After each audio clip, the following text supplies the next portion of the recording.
Welcome to Getting Down to Business. I'm Jill Brown, Academic and Career Advisor for the Muma College of Business. And I'm Ashley Curtis, Career Counselor and Internship Coordinator. We're your hosts for a career podcast where we connect students with Tampa Bay area employers, where we discuss leadership topics, internship advice, and industry best practices.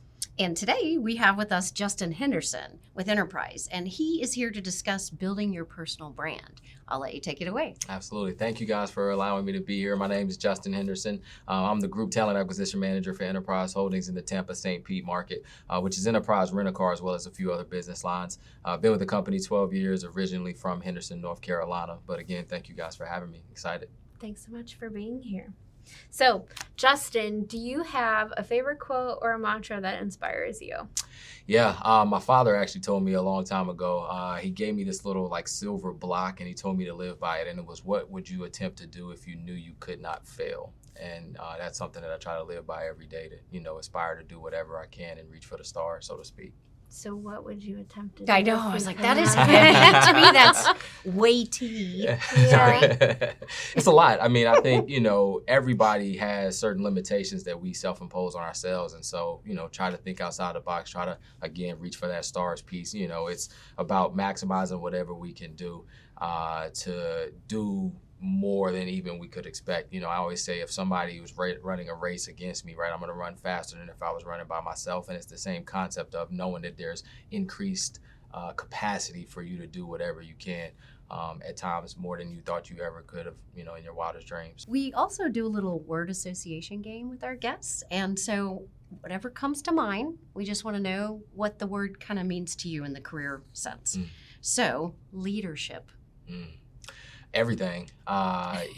Leaders run the world, right? And so, and you have positive leaders and you have negative leaders. And so I think, your ability to have influence is super, super key in terms of whatever team you're potentially leading. And so, and another thing that comes to mind in terms of leadership is being diverse with that leadership. Obviously, we have a diverse, world. And so there's some people who are great leaders in certain situations, but not others. And so being a diverse leader is huge in terms of being able to have success from a team perspective. Excellent. Maybe understanding the rules too. Absolutely. Okay. What about communication? It's key. I think going back to that diverse piece, right? Like communication and getting your message across intentionally the way you want, no matter who your audience is very huge. And so being able to vary your communication style, being able to have great nonverbal communication, again, it makes the world go around in terms of being able to really, build those connections. And success? Necessary, right? I think, everybody's achieving to do whatever you can to have success, right? That what would you attempt to do if you knew you couldn't fail, right? That success is the opposite of failure. And so I think everybody should aspire to be as successful as possible, but everybody's definition of success is different too. And so whatever you can do to define success for yourself and then aspire to do that versus comparing your success or lack thereof to somebody else is necessary. So true. So true. All right. Last word, professionalism. Ever changing, honestly. So I think professionalism, what we thought it was 20, 30, 40, 50 years ago, has kind of morphed a little bit. Our professional dress has morphed. And so it's important still to understand the fundamentals of being the best version of yourself professionally, to make sure that you err on the side of caution, especially when you're introducing yourself to people and you've never met them before, because you would always want to be over professional versus under professional, because a lack of professionalism could potentially take you out of an opportunity for that success. Be ready. Absolutely. Fantastic. All right, so thanks for playing. Now, let's get down to business.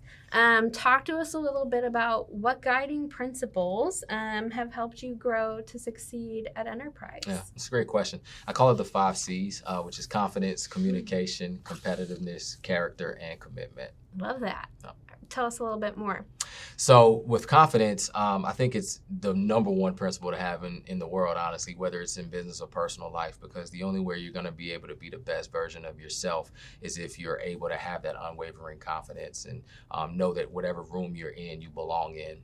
And then that bleeds into the other C's as well, right? Communication is huge. If I'm confident, I'm going to be able to most accurately communicate my message. And so having that diverse communication, we already talked a little bit about it, and being able to be intentional with what you say, how you say it, your body language. I think it's huge in terms of being able to get your message across and your personal brand in the right space. I think competitiveness is very huge as well, whether in the business world or in life in general. I go back to running that race, right? If I'm a lot of people say, I want to do the best I can. Well, the best that you can be enhanced by somebody else pushing you, right? And so that internal competitiveness, but also that external competitiveness to do not only your best, but push, for the limit. I think character is huge as well. Some people can be competitive, but may not necessarily have the best character and, may skirt that line of, cheating, right? But we want, within enterprise and I think in the world, you want people that have high character, that have high values, that have ethics, that are going to represent themselves in whatever company they're representing the best way possible. So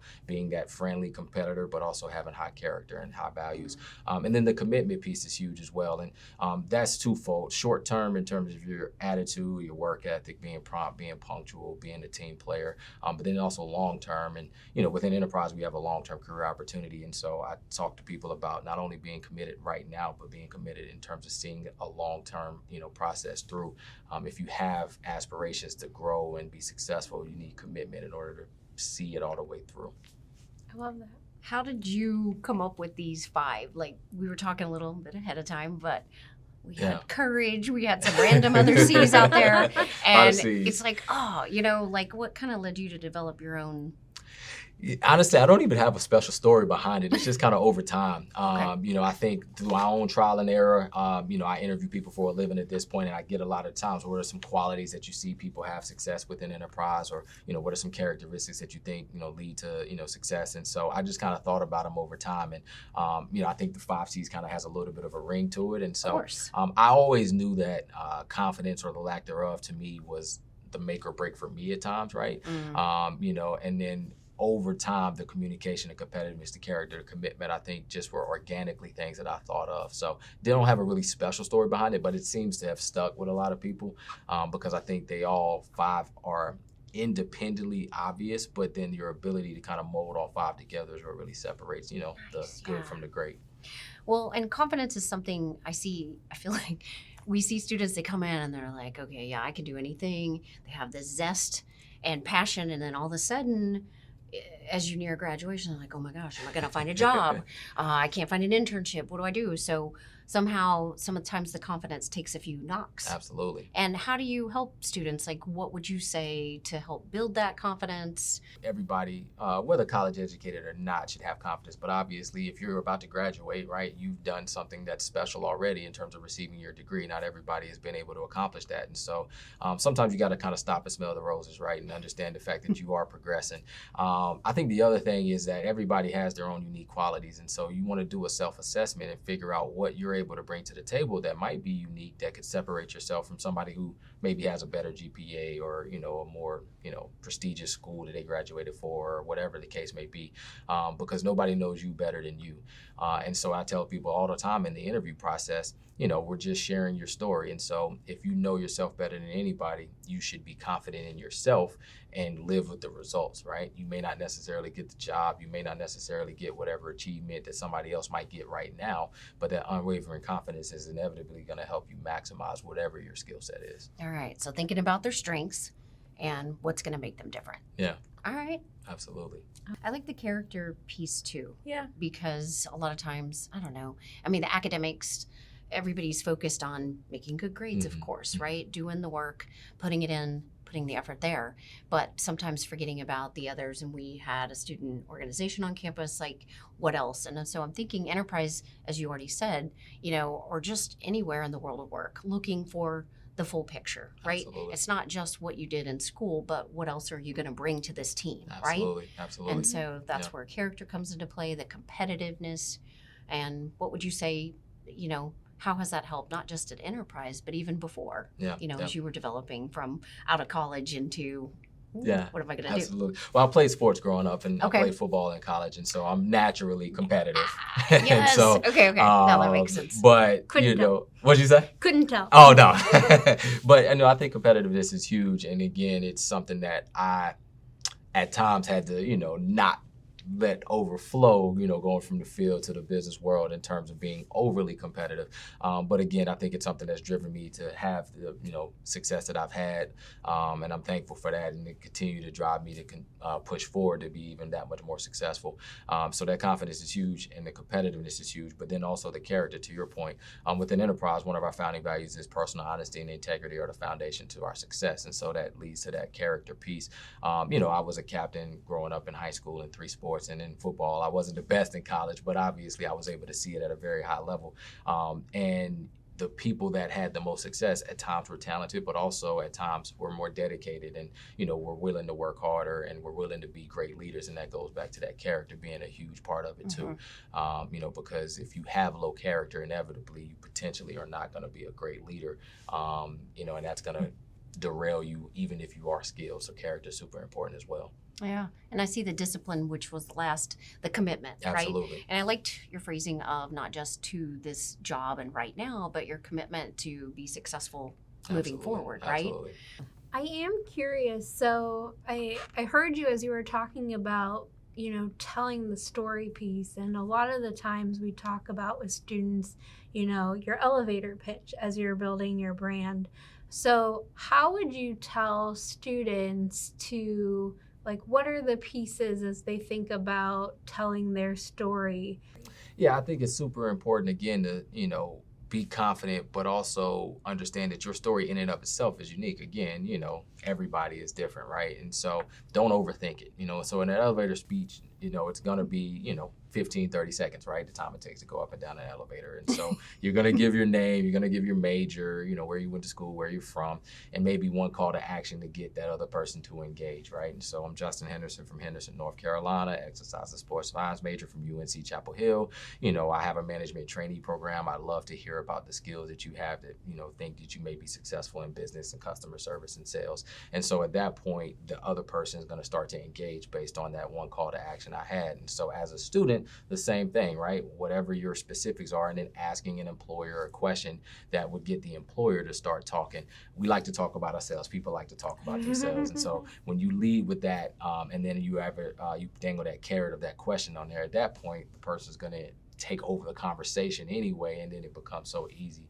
And so I think, first impressions, network, and all those things seem daunting, but that elevator speech really is a moment in time. And that little bit of time could start and spark a conversation that could now lead to some sort of career opportunity. And it is scary to just think, okay, I've got to write this. Yeah.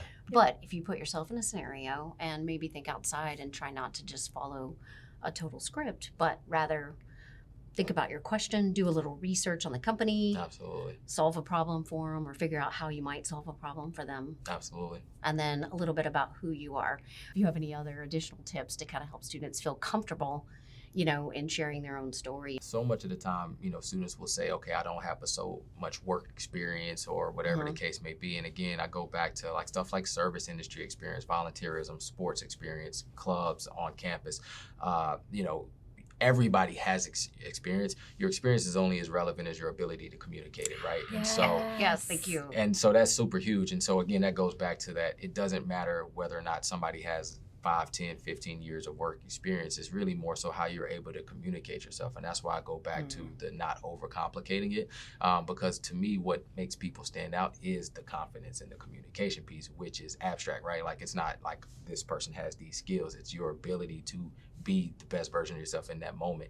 And so if you walk away from the conversation and whoever you spoke with is like, man, I like that guy or gal because of their confidence and communication skills, that could a lot of times supersede whatever tangible experience you have. So practice, practice, practice. I say practice doesn't make perfect, but it makes prepared, right? And so whatever you can to be as prepared as possible, not necessarily thinking of these a million amazing things that you did, even though you may have done a million amazing things, just doing whatever you can to project yourself as good as possible to that person, and then you live with the results.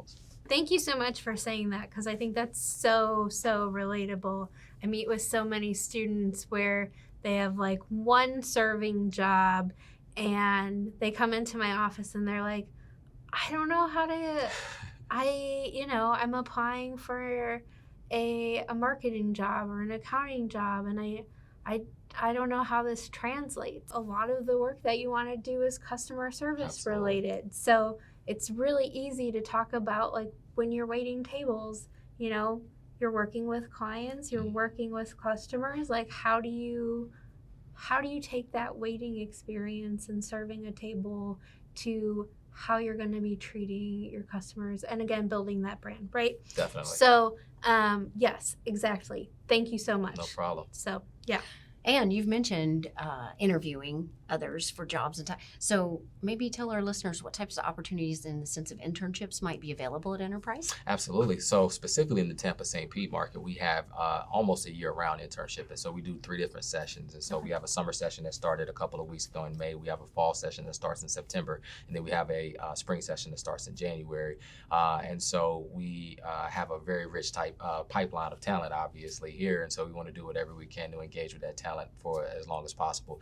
Specifically, if you take it outside of the Tampa St. Pete market, we have a summer internship everywhere within Enterprise. Okay. And then in some other markets, we do potentially have some other internships similar to us. But the nature of the internship, it's a management trainee internship. And so our entry-level position upon graduation is our management trainee position. So the internship is an insight into that. You do the exact same job that our entry-level management trainees do. You're not, getting coffee, pushing papers. You're getting a real-world experience, because our hope is that we transition 100% of our interns into management trainees upon graduation. And so if you've done well and you've been able to represent yourself the right way, you're probably going to get an offer to come on full time. And so it really is an introduction into potentially your career. Are they full-time, part-time? Do they differ? So we have potentially part-time or full-time. Okay. It's always dependent upon the interns availability, right? Nice. And so we have a little bit of flexibility with that. So for instance, in the Tampa St. Pete market, for our interns that just started May 16th, probably half and half are part-time versus full-time.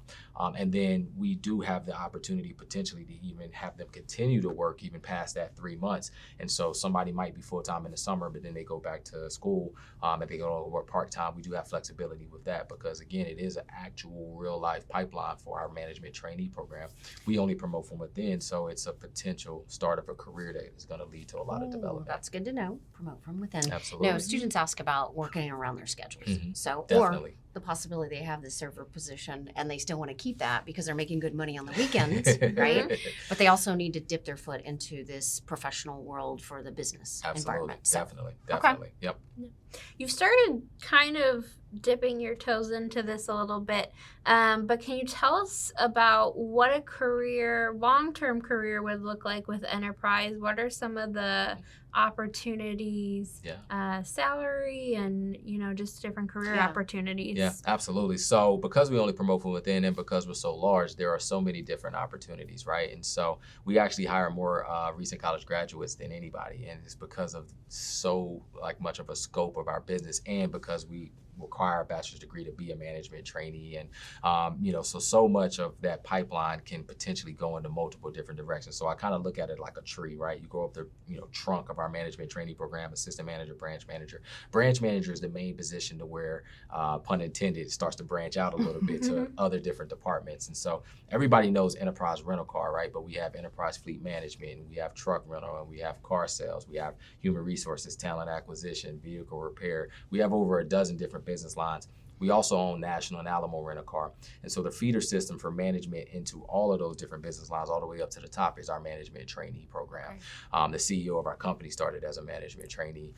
So I started as a management trainee June 2010, and I've technically been promoted 11 times during that process. And it's been such an amazing experience because each position is a little bit different. And so as you're growing and getting promotions and more money, you're also developing skills and networking so that you can find kind of what lane you want to go long term.